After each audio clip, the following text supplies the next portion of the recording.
Le marché français des salles propres affiche une solide croissance, et il restera bien orienté d'ici 2017, selon les prévisions des experts de Xerfi qui lui ont consacré une étude. La progression du marché s'explique d'abord par le dynamisme de certains débouchés, comme les cosmétiques, l'optique ou encore les dispositifs médicaux. Une bonne nouvelle pour les acteurs confrontés à l'essoufflement de la demande dans leurs deux débouchés historiques.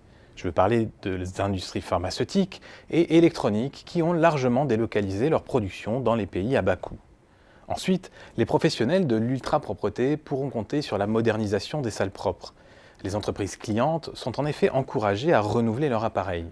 Et c'est la seule façon pour elles de rester compétitives et de faire face au durcissement des réglementations en matière de sécurité alimentaire, sanitaire et environnementale.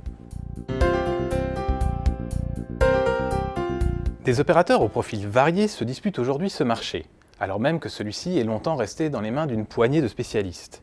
Désormais, des entreprises plus diversifiées, comme des sociétés d'ingénierie, des prestataires multiservices ou encore des organismes certificateurs, profitent largement des opportunités de cette niche à forte valeur ajoutée. Les experts de Xerfi ont ainsi recensé environ 400 sociétés présentes sur le segment des salles propres, contre 300 2 ans plus tôt.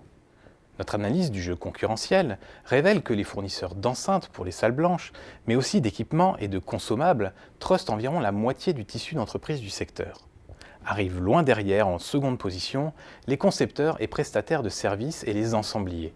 Mais ces derniers sont de plus en plus nombreux. Par conséquent, entre la profusion d'opérateurs et le ralentissement du marché, les prix vont se tasser. Dans le même temps, cette forte rivalité met les clients en position de force par rapport à leurs fournisseurs. Pour résister, les acteurs ont à leur disposition un certain nombre de leviers d'action. D'abord, il y a la course à l'innovation. En fait, les opérateurs développent des produits de plus en plus sophistiqués pour, par exemple, améliorer la sensibilité des appareils aux contaminants. Il y a aussi des solutions informatisées pour, à distance, mieux filtrer l'air des salles propres. La tendance est aussi aux solutions plus flexibles, comme les salles propres modulaires et aux procédés barrières. La diversification vers des marchés à fort potentiel, comme les semi-conducteurs dernière génération, est aussi une piste à explorer. Au-delà, il s'agit pour les acteurs d'étoffer leur offre en proposant des services complémentaires, comme la location d'équipements. Mais les solutions clés en main semblent les plus prometteuses. Elles permettent à un opérateur de se différencier et de devenir l'interlocuteur unique de ses clients. On aura alors compris tout l'intérêt d'adopter une stratégie d'intégration de la chaîne de valeur pour se positionner comme un ensemblier.